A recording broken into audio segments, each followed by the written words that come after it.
CDP class 44। Question देखते हैं। ज्यादा क्वेश्चन नहीं है, 9 क्वेश्चन हैं, बट 2-3 क्वेश्चन 9 में से अच्छे हैं जिनसे आपको कुछ बेहतर जानने को मिलेगा।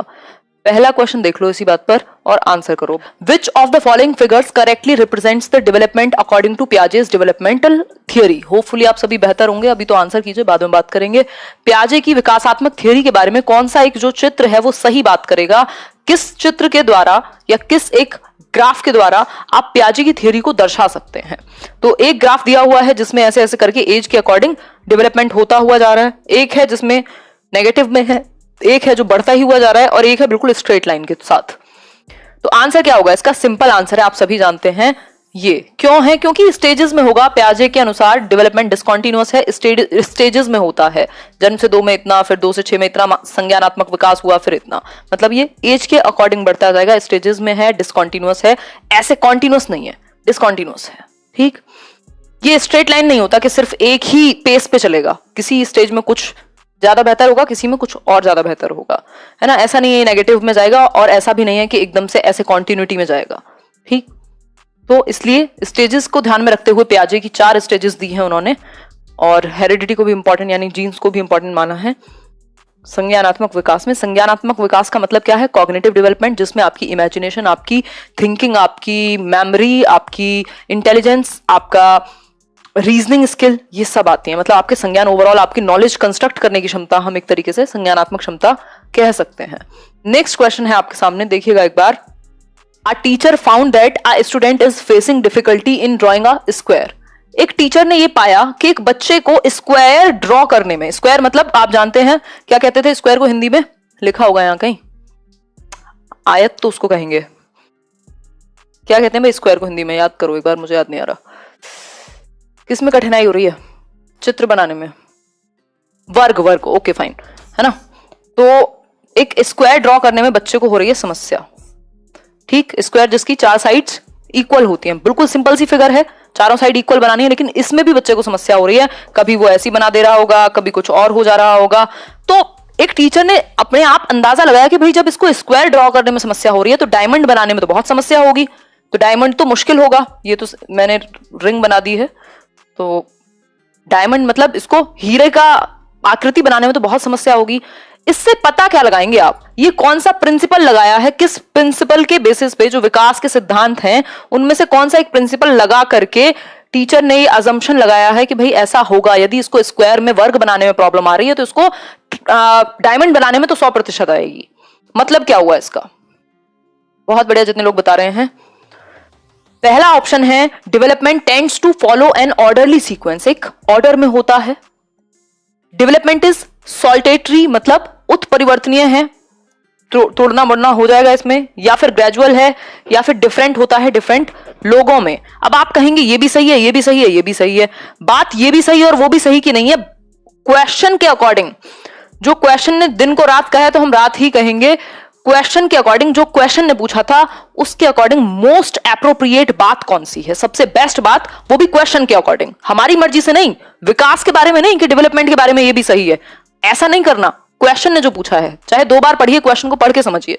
तो क्वेश्चन कह रहा है कि भैया जब वर्ग बनाने में दिक्कत हो रही है तो डायमंड बनाने में दिक्कत होगी, क्योंकि डायमंड तो और कॉम्प्लेक्स है। तो हम कह सकते हैं कि एक सीक्वेंस में विकास होता है, एक ऑर्डर में विकास होगा। जब पहले वाली ही चीज पहली सीढ़ी पे नहीं चढ़े तो कैसे 10वीं पे पहुंच जाओगे? कौन सा तीर लेकर के बैठोगे उस पर, है ना। तो आंसर क्या होगा? Development tends to follow an orderly sequence, एक ऑर्डरली सीक्वेंस है, एक ऑर्डर में चलेगा, सीक्वेंस में चलेगा। ऐसे कहेंगे कॉम्प्लेक्सिटी बढ़ती जाएगी, लेवल बढ़ता जाएगा। हर एक स्टेज में आप देख रहे हैं संज्ञानात्मक स्तर बेहतर होता है, कम नहीं होता। बोलते हैं ना, घर वाले भी बोल देते होंगे बचपन में कि बड़े हो रहे हो, अब तो समझ आनी चाहिए थी, लेकिन तुम तो मूर्ख होते जा रहे हो। तो समझ आनी चाहिए थी का मतलब क्या है कि डेवलपमेंट का एक सीक्वेंस है जो बढ़ते क्रम में है, पीछे नहीं आएगा। ठीक, तो विकास एक व्यवस्थित क्रम में होता है। जब स्क्वायर नहीं आता, वर्ग नहीं आता, तो ऐसा नहीं है कि उससे कॉम्प्लेक्स चीज आ जाएगी। तो पहले वर्ग सीखेगा, फिर और बाकी शेप्स सीखेगा, तब जाकर के कॉम्प्लेक्स कर पाएगा। Which one of the following statements is true regarding the role of heredity and environment in human development? यानी हेरिडिटी और एनवायरमेंट, आनुवंशिकता और वातावरण के बारे में, या वातावरण के रोल के बारे में, आनुवंशिकता और वातावरण के रोल के बारे में कौन सी बात सही है, ये हमें बताना है। बताइए एक बार। कितना जूम कराओगे भाई? फोन को ऐसे लेटा लो। 2 बार चेक किया है, नोटिफिकेशन नहीं आया, क्या कर सकते हैं Shubhangini. The role of environment is almost fixed, whereas the impact of heredity can be altered. मतलब जो एनवायरमेंट का रोल है वो ऑलमोस्ट फिक्स है, हेरिडिटी को चेंज कर सकते हैं। ये तो बात उल्टी हो गई, हेरिडिटी फिक्स है, जीन्स थोड़ी बदले जा सकते हैं। एक बार जो आपके अंदर जीन्स आ गए उस जायगोट में, उस फर्टिलाइज्ड एग में, अब थोड़ा ना कुछ हो सकता है, अब तो बन गए आप, जीन्स तो वही रहेंगे, ऐसा थोड़ी जीन्स बदल दोगे जाकर के, डीएनए कैसे चेंज कराओगे। फिर है the theories based on the behaviourism are largely based on the role of nature in human development. देखो बिहेवियरिज्म यानी व्यवहारवाद जो है ये बिल्कुल भी नेचर को या हेरिडिटी को इंपॉर्टेंस नहीं देते, ये इंपॉर्टेंस देते हैं एनवायरमेंट को, कंडीशनिंग को, ट्रेनिंग को, हैबिट फॉर्मेशन को, जिसमें पैवलव, थॉर्नडाइक, स्किनर, ये सारे लोग हैं, Watson. The relative effects of heredity and environment vary in different areas of development. यानी विकास के विभिन्न क्षेत्रों में आनुवंशिकता एवं परिवेश का सापेक्षिक प्रभाव है। या फिर the policy of compensatory discrimination of the government of India is based on the role of nature in human development. ऐसा कैसे हो सकता है कि डिस्क्रिमिनेशन मतलब आप क्या करो, अंतर करो लोगों में, उससे क्या होगा, ये हेरिडिटी के बेस पे है कि किसकी हेरिडिटी अच्छी है उसको ऐसे रखो, दूसरे को ऐसे रखो। ये सब फालतू बातें हुई। क्यों? क्योंकि जब भी बात इन दोनों की आती है तो दोनों का ही प्रभाव पड़ता है विकास पर। हाँ, ये बात अलग है कि वेरी कर सकता है, अलग अलग क्षेत्र में, अलग अलग एरिया में, विकास के अलग अलग एस्पेक्ट में हेरिडिटी का रोल और एनवायरमेंट का रोल अलग अलग हो सकता है। तो एजुकेशन अगर आपको अच्छी मिली है, ट्रेनिंग अच्छी मिली है, ऑब्वियसली आपका अच्छा प्रभाव पड़ेगा। लेकिन अगर हेरिडेटरी आईक्यू या वैसे ही बच्चों को कोई समस्या है तो वो भी मैटर करेगा। तो हो सकता है आंखों का रंग, आपका बॉडी स्ट्रक्चर, आवाज वगैरह, ये सब चीजें हो सकता है हेरिडिटी से प्रभावित हो, लेकिन ऐसा थोड़ी है कि हर जगह हेरिडिटी काम आएगी। हो सकता है जो बच्चा एवरेज कर सकता था वो बहुत अच्छा कर ले क्योंकि उसको अच्छी एजुकेशन मिल गई, तो एनवायरमेंट भी अच्छा रोल प्ले करेगा, इवन एनवायरमेंट बहुत अच्छा रोल प्ले करेगा। तो दोनों ही इंपॉर्टेंट है, किसी क्षेत्र में एनवायरमेंट ज्यादा प्रभावी है, किसी में हेरिडिटी ज्यादा प्रभावी है, दोनों का इंटरेक्शन है, हम अन्योन्य क्रिया है। ठीक है बात। नेक्स्ट है in the context of socialisation schools often have a hidden curriculum which consists of. यानी कि ये केपीएस में भी आए हुए क्वेश्चन है इस तरह के, जो आज के क्वेश्चंस हैं उसमें से कई क्वेश्चंस अच्छे हैं। In the context of socialisation, समाजीकरण के परिप्रेक्ष्य में स्कूल्स के अंदर एक कॉन्सेप्ट होता है जिसको प्रच्छन्न पाठ्यचर्या कहते हैं, यानी हिडन करिकुलम कहते हैं। तो ये जो हिडन करिकुलम है इससे मतलब क्या है, इसके अंदर क्या कंसिस्ट होगा, बताइए एक बार, आंसर कीजिए। क्या कंसिस्ट करेगा हिडन करिकुलम से, मतलब क्या है? पहला ऑप्शन है फोर्सिबल लर्निंग, पढ़ लो एक बार। डी, बी, मिक्स्ड आंसर दे रहे हो आप लोग। देखो डी नहीं होगा, इसका सिंपल आंसर है B, the informal cues about social roles presented in schools through interaction and materials. देख लेंगे आप लोगों की डिमांड है तो देखेंगे।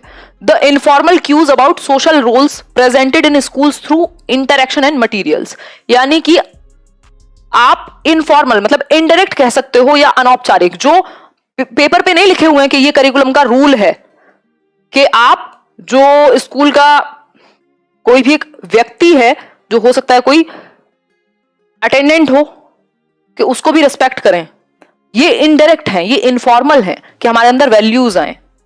ठीक, तो ये इनडायरेक्ट होते हैं, इनफॉर्मल होते हैं हिडन करिकुलम के रोल्स, जो आप इनडायरेक्टली सीख लेते हैं स्कूल से या एनवायरमेंट से अपने। Which of the following implications cannot be derived from Piaget's theory of cognitive development? पियाजे का जो संज्ञानात्मक विकास का सिद्धांत है, उससे आप कौन सी एक बात को नहीं निकाल सकते या कौन सी एक बात सही नहीं होगी पियाजे के संज्ञानात्मक विकास के अनुसार, किस चीज को उन्होंने ज्यादा इंपॉर्टेंस नहीं दी? पहला है sensitivity to children's readiness to learn, बच्चों की अधिगमनात्मक तत्परता के प्रति संवेदनशीलता, acceptance of individual differences, need of verbal teaching या डिस्कवरी लर्निंग। आंसर कीजिए फटाफट से। डी ऑप्शन, मतलब नीड ऑफ वर्बल टीचिंग, ये बात आपकी सही है। इसके आंसर आपको टेढ़े मेढ़े मिल जाएंगे अलग अलग जगह, बट इसका जो सही आंसर है वो यही है, नीड ऑफ वर्बल टीचिंग, यानी शाब्दिक शिक्षण की आवश्यकता। मतलब बच्चे को रटवाने की या आपको ट्रेनिंग देने की जरूरत नहीं है, आप फैसिलिटेटर हैं, आप माहौल तैयार कीजिए। ठीक है बात। तो इसलिए इंडिविजुअल डिफरेंसेस को वो मानते हैं। इसके अलावा डिस्कवरी लर्निंग, बच्चों को खुद एक्सप्लोर करने दिया जाए, तभी उन्होंने लिटिल साइंटिस्ट कहा है बच्चों को।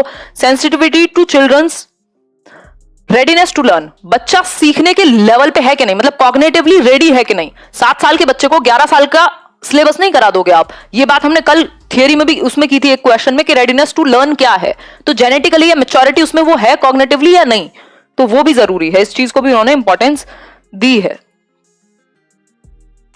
विच of the following is a characteristic of Kohlberg's stages of moral development, यानी कि कोहलबर्ग के नैतिक विकास के सिद्धांत के अनुसार यदि हम बात करें तो कौन सी एक विशेषता है? वेरिएबल सीक्वेंस ऑफ स्टेजेस यानी चरणों का परिवर्तनशील क्रम, या फिर stages are isolated responses and not general pattern, भाई अलग थलग है, कोई जनरल नहीं है सभी के लिए, या फिर universal sequences of stages across all cultures, या D option stages proceed in a non hierarchic manner. Hierarchic मतलब बढ़ते क्रम में, अनुक्रम में। बताइए एक बार। Universal sequence of stages across all cultures यानी कि सभी संस्कृतियों से संबद्ध चरणों की सार्वभौमिक श्रृंखला, मतलब पूरी दुनिया के लिए ये स्टेजेस सेम है। ऐसा नहीं है कोहलबर्ग आप इंडिया में पढ़ रहे हैं तो कुछ और स्टेजेस हैं, आप यूएसए में पढ़ेंगे तो कुछ और स्टेजेस हैं, श्रीलंका में पढ़ेंगे तो कुछ और स्टेजेस हैं। ऐसा नहीं होगा, ये यूनिवर्सल हैं। जैसे डेवलपमेंट के प्रिंसिपल यूनिवर्सल हैं, सभी जगह बच्चे की जो स्टेज है, पहले इन्फेंसी में जाएगा, फिर अर्ली चाइल्डहुड में जाएगा, फिर उसमें लेटर चाइल्डहुड में जाएगा। ऐसा तो नहीं होता इन्फेंसी के बाद डायरेक्ट एडोलेसेंस में चला जाए, पॉसिबल ही नहीं है। तो एक ये यूनिवर्सल है, सारी दुनिया के लिए ये स्टेजेस सेम है। कोहलबर्ग ने कह दिया भाई ये सभी के लिए सेम है, सारे कल्चर्स में यही रहेंगी, चाहे कोई भी संस्कृति हो। हालांकि इसके लिए इनको क्रिटिसाइज किया गया कि अलग अलग संस्कृति में अलग अलग चीजों को इंपॉर्टेंस दी जाती है, तो मॉरल डिसीजंस उसी तरीके से होते हैं जैसे इंडिया में जो है पूरा इमोशनल अत्याचार कर करके जो डीडीएलजे की तरह चीजें हो जाती हैं। तो यहाँ मॉरल वैल्यूज डिफरेंट तरीके की होंगी, लेकिन इन्होंने सभी कल्चर के लिए दिया है, हालांकि इनको क्रिटिसाइज किया गया था इस बात पर। ठीक है बात, तो ये एक बेसिक बात है। ये आइसोलेटेड नहीं है, ऐसा नहीं है एक जगह के लिए हो, ये जनरल स्टेजेस हैं, सभी के लिए एक जैसी हैं। 6 की 6 स्टेज सबके लिए एक जैसी हैं। हायरार्किक हैं क्योंकि बढ़ते क्रम में है। पहले लेवल पे देखोगे बच्चे को कुछ होश ही नहीं है, बस वो पनिशमेंट से डरना चाहेगा, धीरे धीरे वो अपने मॉरल प्रिंसिपल्स बनाना शुरू करेगा। तो हायरार्की मतलब नीचे से ऊपर की ओर, सिंपल टू कॉम्प्लेक्स। ठीक है बात।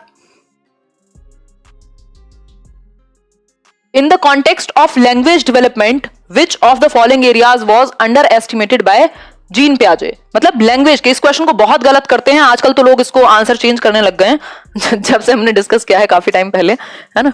तो ये ज्यादातर बुक्स में आपको गलती मिलता है। बताइए एक बार। In the context of language development which of the following areas was underestimated, यानी कि कम आंका गया किस एरिया को भाषा के क्षेत्र में प्याजे के द्वारा? बताइए एक बार। हेरिडिटी को, सोशल इंटरेक्शन को, ईगोसेंट्रिक स्पीच को, या active construction by the child? जी शिवांगी, यहां तक की बात तो क्लियर हो गई होगी आपको, सब मिक्स्ड आंसर दे ही रहे हैं। जय श्री कृष्णा वर्षा, क्या बात है, सुना दो, बता देंगे, कोई बात नहीं है। वैसे ईगोसेंट्रिक स्पीच, ईगोसेंट्रिक स्पीच यानी अहम केंद्रित भाषा, उन्होंने बेसिकली लैंग्वेज को बहुत ज्यादा इंपॉर्टेंस नहीं दी है कॉग्निटिव डेवलपमेंट के कॉन्टेक्स्ट में। और उसमें भी ईगोसेंट्रिक स्पीच को उन्होंने काम का नहीं बताया, उन्होंने कहा है कि बच्चा सेल्फ सेंटर्ड है, इसलिए खुद से बोल बोल करके बातें करता है। इसी ईगोसेंट्रिक स्पीच को वाइगॉस्की ने प्राइवेट स्पीच कहा है और कहा है कि इंपॉर्टेंट है, बच्चे को डायरेक्शन देती है। वाइगॉस्की ने लैंग्वेज को बहुत इंपॉर्टेंस दी है, उन्होंने कहा है टूल है लैंग्वेज। ठीक है बात। हेरिडिटी, सोशल इंटरेक्शन, इसको भी उन्होंने इंपॉर्टेंस दी है। 4 फैक्टर्स में अगर आपको याद हो तो सोशल इंटरेक्शन भी शामिल है, हेरिडिटी जीन्स भी शामिल है, एक्टिविटी भी शामिल है। ठीक है बात, लेकिन लैंग्वेज शामिल नहीं है। नेक्स्ट पे बढ़ते हैं बिल्कुल।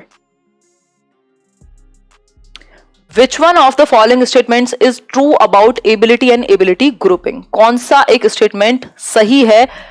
एबिलिटी एंड एबिलिटी ग्रुपिंग यानी क्षमता समूहन, कल मैंने डिस्कस किया था। एबिलिटी ग्रुपिंग है क्या? उसमें भी फिर हेट्रोनोमस और होमोजीनियस ग्रुप्स की भी हमने बात की थी। तो बताओ एक बार, एबिलिटी एंड एबिलिटी ग्रुपिंग के बारे में कौन सी बात सही होगी? प्रणाम अनिरुद्ध। पहला ऑप्शन है students learn better in homogeneous groups, for smooth and effective teaching class should be homogeneous, children are intolerant and do not accept differences, या फिर teachers may use multi level teaching to cater to different ability groups. Answer कीजिए एक बार। सही है बात, teachers may use multi level teaching to cater to different ability groups. Ability grouping में क्या था, एक तो हम समान क्षमता वाले समूह बनाते हैं, दूसरे हम डिफरेंट जिसमें अलग अलग बच्चे हों उनका समूह बनाते हैं। अगर एबिलिटी ग्रुपिंग करनी भी है तो हमें वो करनी होगी जिसमें अलग अलग तरह के बच्चे होंगे, वो ज्यादा बेहतर कहलाएगी होमोजीनियस से। ठीक है बात, तो इसको ट्रैकिंग भी कह देते हैं।